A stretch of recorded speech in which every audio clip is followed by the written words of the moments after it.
Okay, thank you, Mr. Chairman. Alhamdulillah, welcome everyone. I'm Radin Zulhazmi from Ministry of Science, Technology and Innovations. It's a pleasure to be the moderating for this special forum under the BioXceed series championed by Bioeconomy Corporation in conjunction with NICE 2025, the Malaysia's flagship showcase in science, technology and innovation.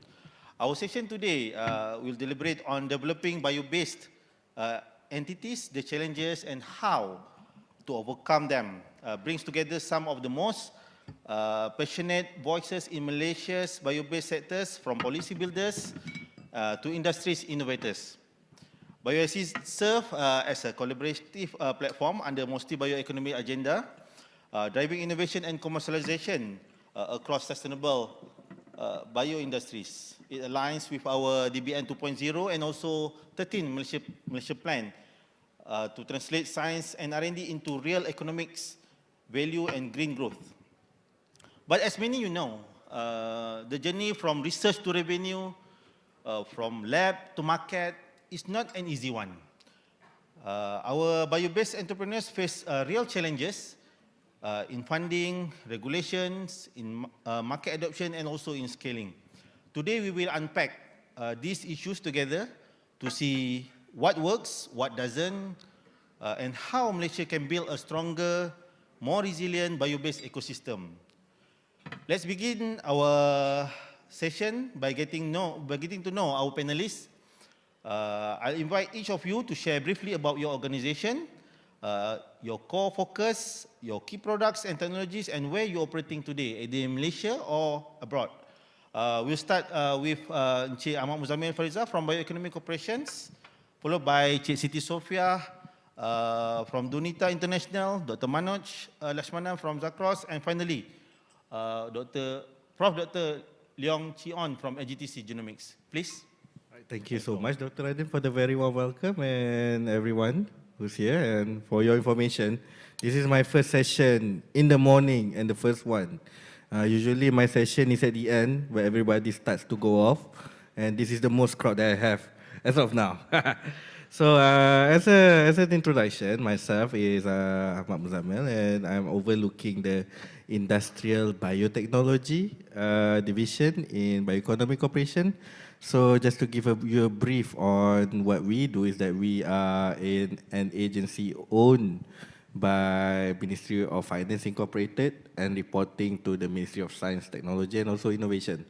So we work based on the National Biotech Policy, where the National Biotech Policy divides the focus areas of biotech into three, namely agriculture biotech, industrial biotech, and also healthcare biotech. Myself overlooking the industrial biotech.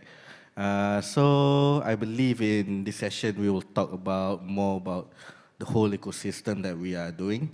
But basically overlooking the industrial biotech, I would like to highlight the term bioeconomy is no longer a trend, but it's picking up and it has a CAGR already. We are looking growth in it, and it's something that we started off in 20 years back, and right now we are started to bear the fruits of our labor. So without further ado, I think I'll give the companies to introduce more about themselves. Okay, thank you. Please, Siti. Yes. Hi, Assalamualaikum. My name is Siti Sofiah Ramli from Dunita International Sdn Bhd. So Dunita International Sdn Bhd, we together with 7 veterinarians, we developed product called Vitamin M, multivitamin immunity booster for livestock made from coconut oil, whereby we kickstart our journey back in 2016 as a local breeder farmers in Kuala Kangsar. And we identified that basically there is a huge gap and problems incurred, which is diseases for the community, which is in our industry. That is when in 2000, and it takes us 5 years to develop the product. In 2021, we begin to develop and formulate from lab to market, whereby we created the product, and now we actually operating and running in Kuala Kangsar. We have a marketing office in Setia Alam, and expansionally, we are now operating as well in Kazakhstan. Thank you very much. Dr. Manoj? Thanks. Good morning, everyone. Thank you very much, TS Dr. Radin. So I will briefly talk about myself first. My name is Manoj. I'm the project manager for our new business initiative in bioplastics production in Malaysia. So our company, Zacros Malaysia Sdn Berhad, is a fully owned subsidiary of our parent company, Zacros Corporation. So we have our headquarters in Tokyo, and we have a global footprint with branches around most Asian countries and the US. So our main business is on packaging, packaging materials, and we provide packaging solutions for liquids, hospitals, pharmaceutical companies, and protective film for liquid crystal display, construction materials, and so on. So we have various portfolios. So that's our current business. But bioplastics is our more like a maiden project, which began in 2021 with collaboration in USM under Professor Sudesh. So I was his student before. So we developed this technology in the lab previously in 2021. So Zacros came in at the right time during the pandemic, and then we successfully scaled it up with.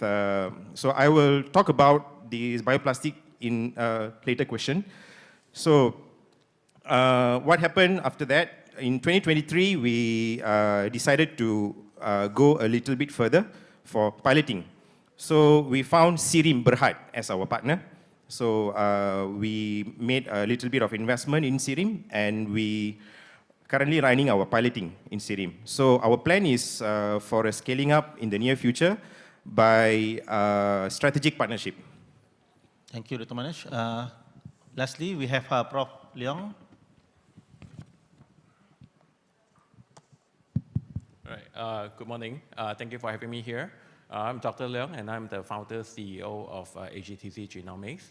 So AGTC Genomics is basically, we are a frontier technology company focused in genomics technology.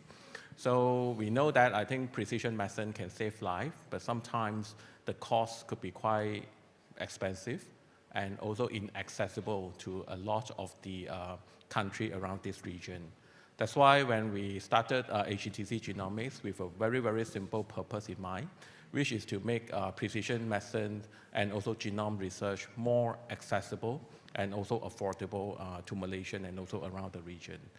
I think over the years, we are glad that we were profitable since day one. So we are now in the third year of our venture, and we have scaled up more than 10 times now.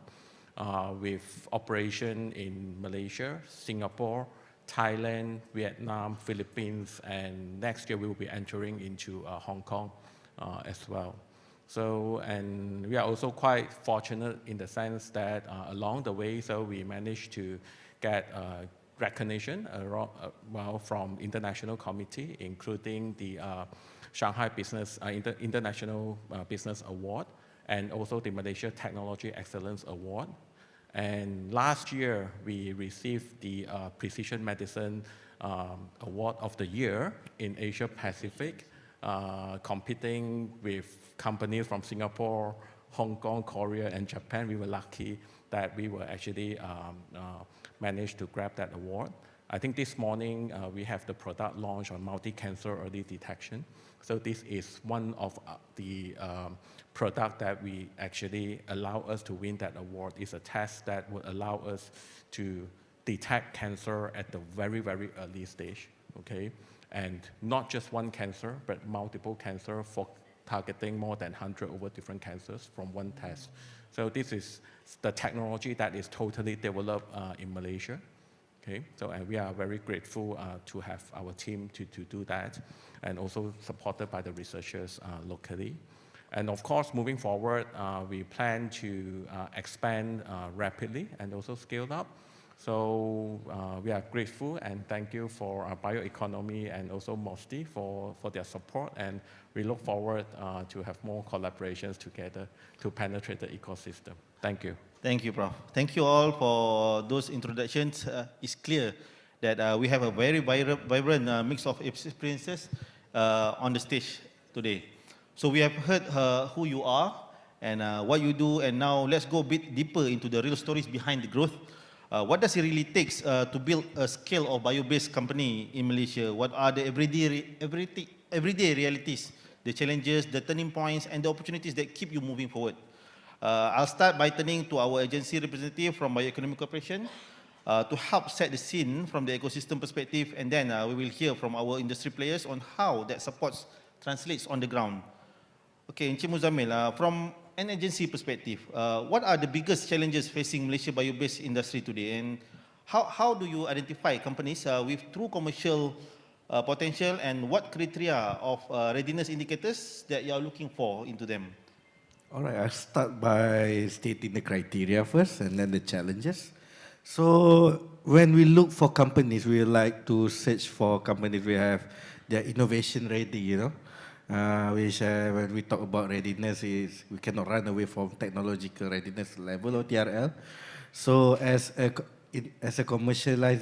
agency that looks into commercialization, we are focused on something TRL 6 and above. So this will be the sweet spot for us. We also saw that between TRL 4 and 7, there is a huge gap, and technologies tend to fail between this gap. Okay, and then we need to look on how it is commercially scalable. I mean, what you do in the lab might not be doable in a commercial scale. As an example, I've had a talk with Dr. Radin just now. Let's say bioplastics, right? You want to produce bioplastics from waste, as an example. Think about when you do in a lab scale, it's easy for you to have a small amount of feeding materials. But then when you do in a bigger scale, you have to think about the logistics on the whole ecosystem that you have in order to make it realization.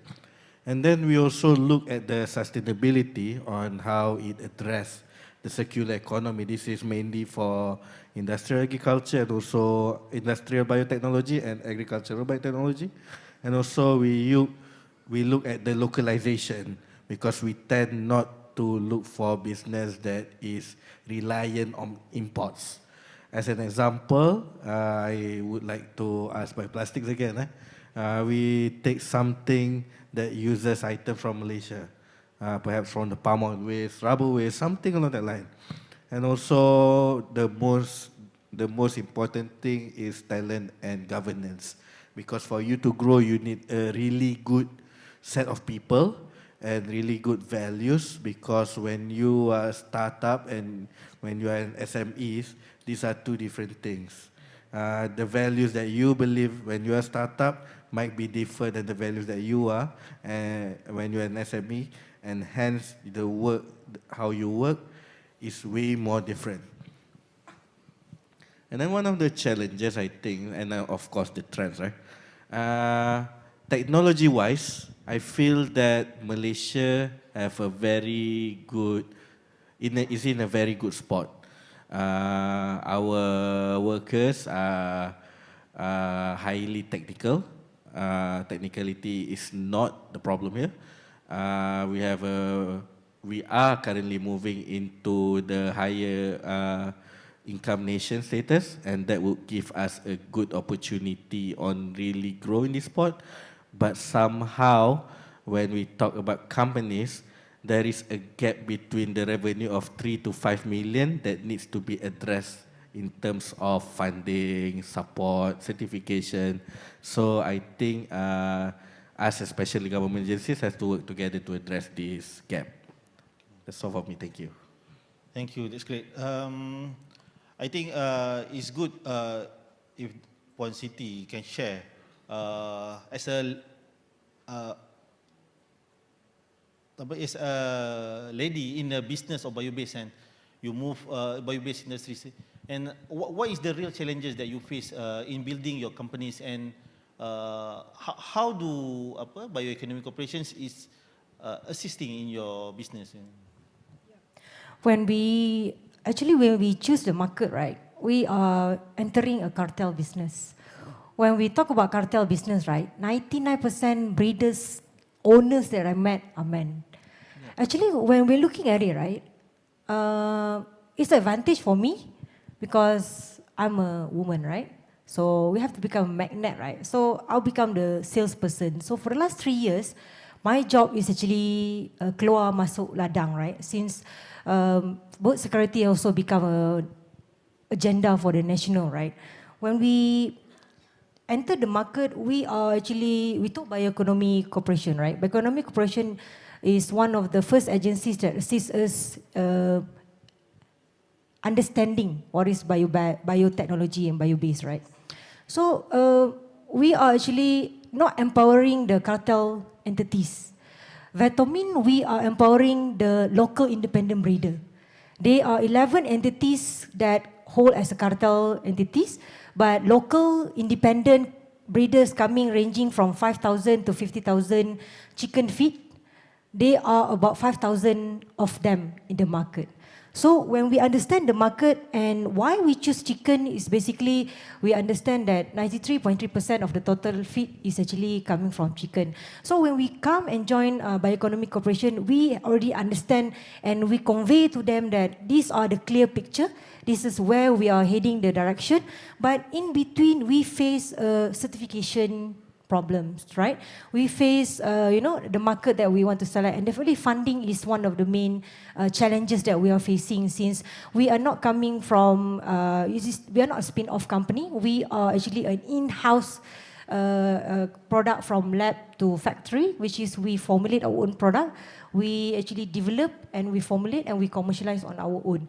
So in between, Bioeconomy assists us in terms of the funding, exploring, in terms of financing itself, and also when we also understand that what we are actually anchoring and overcoming the challenges, actually we have to understand our market better. I heard you are expanding to Kazakhstan, and how did MOSTI or BEC assist you in the growth beyond Malaysia? For the MOSTI? Yeah. So Vitamin is the winner for MCY, Malaysia Commercialization Year 2023. I think we explore a very big opportunity coming from growth segment, which is when we kickstart, under the pillar of MOSTI, agencies has been very supportive. I think when we saw the logos right behind us, under MOSTI, Cradle, assist us for commercialization, Meranti, for the growth, for the export, and also MTDC as well. So I think all the agencies has been supportive, but most important is the support system that actually assists us until we are at this level of Kazakhstan. Great. So Zacros, Dr. Manoj, Zacros is known for its work in bioplastics and sustainable packaging. Could you share how the company evolved and what drove its innovation focus? What are the key commercialization hurdles, the market acceptance, the production cost, or the regulatory complexity that you face? And how did BEC support you in these challenges? All right. So I will start with what is PHA, the type of bioplastics that we are actually making. So there are lots of confusions in the market about bioplastics because I think partly because of greenwashing, many industries, they produce petroleum-based plastics, but they market it as bio-based or something that is biodegradable. And now we have these oxo-degradable plastics, which are actually not truly biodegradable in the environment. It creates a larger problem. It creates microplastics. So there's been lots of reputational issues on bioplastics now, no? And now this technology, PHA, is a true bioplastic which is produced by bacteria. So it is a very simple conversion process where we use feedstocks like palm oil waste or use cooking oil. When we feed to the bacteria in a fermentation process, So the bacteria converts this oil or sugars into bioplastics. So these bioplastics are we call it as intracellular material. It is accumulated inside the cellular bodies. So we break it, we extract, and then we mold it to different products. So the key advantage of using PHA is it's 100% biodegradable in the environment, namely in the marine environment. Why Zacros is focusing on the marine degradation is because Malaysia, as you know, we stand in the top in the list for a microplastic problem in the world. So most of us, I think almost all of us have some percentage of microplastics in our body already. Why? Because it comes from fish that we eat. So that's a big problem, and it creates health issues in the future. So although the current project that we are running, it cannot entirely solve the plastic waste issue, but at least it can offer an option. It can offer an option to customers, to the people, that there is a good option for them to switch to something that is biodegradable, that is environmentally friendly. And when we talk about cost, yes. So a lot of people ask me, is bioplastics cheaper than petroleum-based plastics? The answer for now is no, because bioplastics are way expensive. Why? Because of mostly it's because of the feedstock and also our downstream processing. But Zacros, we are trying our best to innovate to reduce the cost. So our key strength is in compounding technology. So where we blend bioplastics with other bio-based components that is also biodegradable to create something that is superior, that is also degradable in the environment, and that can be molded into different products and has a cheaper cost. So that's, as I mentioned, currently we are not yet marketing this product, so we are in our piloting stage. So because this project is our, maiden project, started in 2021, so we still have a long way to go to scaling up. So the key challenge that we face for commercialization, so although Zacros is a multinational company, so the R&D investment came from our company, from our parent company. Yes, that is correct, because piloting requires a lot of R&D, consistent R&D. But at one point of time, when we are looking at the commercialization, it requires a lot of resources, very large resources. So we cannot do it alone. Yeah, so it is not practical for a company to do it alone. So we have a plan where we would like to form a strategic partnership with players in Malaysia, and we expand the production. And also, why we choose Malaysia is because PHA production, the technology is homegrown. So as I mentioned, this technology came from Professor Sudesh, my previous professor. So we developed this for over 30 years. The sad thing is, we have been trying to pitch this idea about bioplastics to many stakeholders before Zacros came into the picture. Unfortunately, the only question, we have been turned down many times. So I think the level of trust was not there back then. But now the world is moving towards eco-friendly material, sustainable materials. Yeah. So we see a huge shift in the trend. And there are a lot of PHA players in the world. And this is the first project in Malaysia. So we are very happy to say that this is the first project in Malaysia where we are scaling up the PHA production. Thanks to Zacros, and of course, BEC is in the picture, definitely, because they have been a very key support for us to link us up with the government. And for the PHA business or the PHA production to expand in Malaysia, we need not only support in terms of with other companies, but mainly is from the government. There has to be some shifts in the policies, and also government needs to help to spread the awareness on the usage of bioplastics instead of fossil-based plastics. Yeah, thank you. Thank you, Dr. Correct. Manoj. We circle that maybe after this. So, Prof. Leong, you bridge research and entrepreneurship in genomics and health biotech. What have you learned about turning deep science innovation into viable business venture? And how can Malaysia better connect research, regulation, and commercialization to accelerate bio-based growth? Right, thank you. So I think, well, I came from academics, a research background. So you'll be quite surprised is that actually there are a lot of technology that's developed in the university. Sometimes it might not be suitable to the market. And sometimes when we want to enter into the market, you actually do not need a very, very high-tech technology.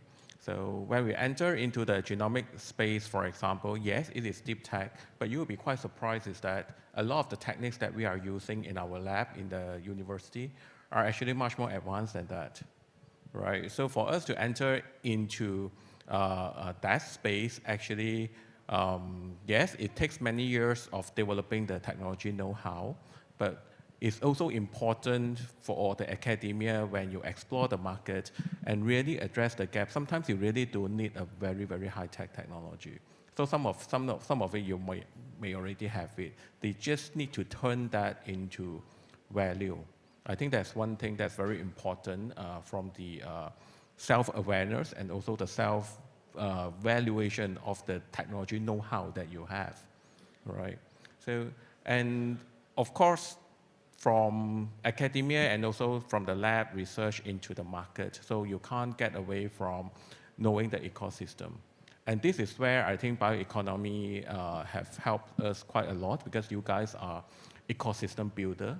So we are focusing on the technology, we are developing it, but there must be a way, the channel that this technology can actually diffuse and transfer to the different sectors. And I'm glad that I think bioeconomy play a very important role in that, right? Or else you can build the most excellent technology in the world, but no one is going to know about it. So yeah, I think bioeconomy and also MOSTI is doing a great job. Yeah. Thank you, Prof. Leong. We are running out of time. In the meantime, we have a QR code just now, on my right hand. I invite any questions from audience while we proceed to the next session. Yeah? Okay, we have discussed about the challenges that you face in the company, and in this session, just with a few minutes, can we have wrap up some quick reflections on the road ahead? How can we strengthen Malaysia's bio-based ecosystem moving forward? I invite each of you to share your one key insights or priority in about a minute each. We start from Encik Muzammil, from agency's perspective. What's one thing Malaysia must get right in the next few years to truly strengthen our bio-based ecosystem? I think we need to become more of a risk taker than risk averse. Risk taker. Yeah. We need to take risks or else things won't get moving. Yeah. Cik Siti, as a bio entrepreneur, what's the most crucial support or reform you would like to see from the government or agencies to help more startups like yours to succeed further? Yep. For me, I would like to touch, which is now we are looking at education platform, right? So basically, most of the breeder are actually coming from, ranging from, they are like second, third generation. So I think maybe the enforcement of education, educating more youth breeder in the upcoming, because most of our customers, they always say, oh, they don't have the next generation. So I think in terms of bio entities, we are looking at more support in terms of the certification for us. So in order for us to grow in the livestock industry. Dr. Manoj, looking at regional competition and the green economic push, where do you see Malaysia's best opportunity to lead in bio-based innovation or manufacturing? So to put it short, Malaysia is a gold mine for green technology. So we are sitting on a gold mine. We have lots of potential, but what's lacking is the public awareness. So public awareness, I think, but things are changing. But I think we need to drive it faster. especially in terms of bio-based biomaterials. So the awareness to use fossil-based plastics has started, it's moving fast, but I think BEC, the government, and also us, I mean our plastics industry, we need to talk with each other. We need to form that viable, we need to form the viable ecosystem to spread the public awareness so that people are more aware about the existence of this kind of materials. Okay, lastly, Prof. Leong, from the scientific and the commercialization side, what's the most important mindset or collaboration shift we need to accelerate innovation to market at this space? I think as a local entrepreneur or researchers, we need to be a little bit more confident about our work. I think a lot of us, when we start the business, only looking at Malaysia market, which I think is nothing wrong with that, but you should start by looking at the global, if not global, at least the regional, because Malaysia, like it or not, the business, you look at the population, you look at the market size, are still quite small in a lot of the technology. So when you come to this technology, and then sometimes you need to look a little bit broader. So, and I also hope that, well, more entrepreneurs can be a little bit more global mindset, rather than just looking into a business, as in you are an entrepreneur, you are building value, you are not just business as in, you are making profit and a transactional. You have to build value from your startup, from your company. And I think that is the important mindset. I hope the Malaysian entrepreneur will actually have this. Yeah. Great. Thank you. That was a powerful round of reflections. I think we have covered a lot today, from ground level challenges to ecosystem opportunities and the way forward for Malaysia bio-based sectors. What's clear from this conversation is that our strength lies in collaboration between policy, industry, and also the people. With that, let me wrap up with a short reflection before we close. What we have heard today reminds us that developing bio-based entities isn't only about technology. It's about trust, resilience, and shared purpose. Malaysia's future in this sector will depend on how well we align passion and purpose, and how we turn innovation into impact. And as we often say, that innovation is not born from comfort. It grows from vision, meets courage. Thank you again to our panelists, Cik Muzammil, Cik Siti, Sofiah, Dr. Manoj, and also Prof. Leong, and to everyone joining us in the BioXceed. Yeah. All right, hello, hi, a very good morning to Dr. Moderator, and of course our fellow panelists. We do have questions that we are going to be taking from the crowd. And I'm going to help you out, as you can actually see right here. For the very first question that we have is, Bioeconomy Corporation provides any research fund? What are the quantum and criteria? So that question is for me, right? No, we didn't provide any research fund. As I would like to recap, we are an investment promotion agency whereby we look more into the commercialization. And for research fund, however, we do connect with MOSTI. I think MOSTI have a lot of research fund like TED1, TED2, and also SRF. And from the way the government is speaking, it is very positive that we are expecting more, Doctor, for the next 5 years. So, so keep looking at our space, and then we see what we have for the next 5 years. Okay, thank you. Thank you, Encik Muzammil. We have another question. This will be our final one for this session. How can we make bio-based products more scalable and affordable? I think any of you can answer this.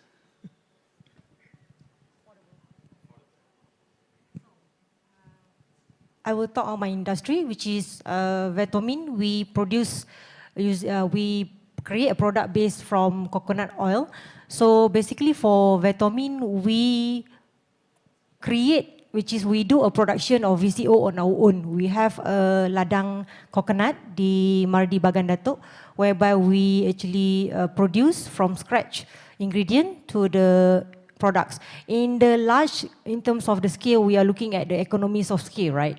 So I think in order for you to, affordable is something that for me is very subjective. It depends on how you're actually getting your raw material coming from. But if we are looking at economies of scale, definitely we are able to reduce the cost in the long terms of the scale. So I think that's how Vetomin compute our selling price and also to get better margin in terms of affordable. Thank you. Okay. All right, and that is it. Ladies and gentlemen, please give a huge round of applause one more time for our fellow moderator, Technologies, Dr. Radin, Zulhazmi bin Radin, Abdul Halim, and of course our amazing panelists as well, Encik Ahmad, Muzammil, Puan Siti Rofiah, Dr. Manoj, and of course Professor Leong. And again, we would like to show our appreciation. We do have a gift that we wanted to give to our panelists and our amazing moderator. Thank you so much. And of course, we would like to invite our moderator and of course our panelists for a very quick photo sesh with our photographers. Ladies and gentlemen, one more time.